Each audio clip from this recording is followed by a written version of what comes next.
यो हाम्रो दुबईको तरकारी अर्ग्यानिक तरकारी बारी। अब यहाँ दुबईमा बारी लगाउँदाखेरि हामीलाई के चाहिन्छ, किनभने यहाँको माटोमा के पनि हुँदैन। यो माटो हामीले बाहिर माटो त होइन, यो बालुवा हो। यहाँको बालुवा चाहिँ पुरै खनेर निकालेर बाहिर फालेर फेरि यो चाहिँ उता अलाइनतिरबाट ल्याएको हामीले। अहिले हाम्रो बारीमा टमाटर, भेन्टा, खोर्सानी अनि लसुन, प्याज, लट्टे साग, धनियाँ, पालक साग अनि यतापट्टि लौका, रायोको साग, मुला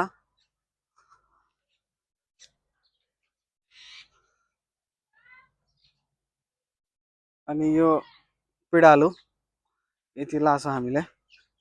अब यहाँको माटोमा, यहाँको यो बालुवामा फलाउनको लागि हामीलाई मल चाहिन्छ। मल भनेको हामीले यो बाख्राको मल चाहिँ युज गर्छौँ। बाख्राको मल हामीले यस्तो बोरामा किनेर ल्याउँछौँ। हाम्रो बाख्राको मल एक बोरालाई 4 ग्राम 5 ग्राम लिन्छ, 3 ग्राम, बोराको साइज हेरी हेरी 3, 4, 5 ग्राम लिन्छ।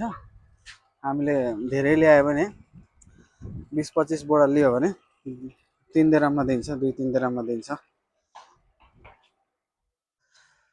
आज हाम्रो यो राई साग टिप्ने काम भइरहेछ। अन्त हामीले टिपेर राखिरहेछौँ।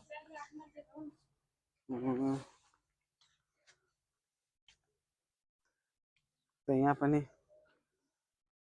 टिपेर राखेछौँ। अनि हाम्रो यता सिम पनि लगाछौँ, करेला पनि लगाएको छौँ।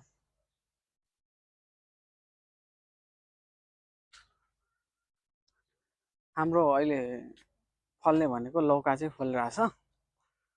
लौका चाहिँ 10-15 वटा जति निस्किसक्यो लौका। अझै लौका चाहिँ हुँदैछ, अहिले सानो सानो छ। 10-15 वटा जति चाहिँ निस्किसक्यो हाम्रो लौका, पनि सब फलिरहेछ।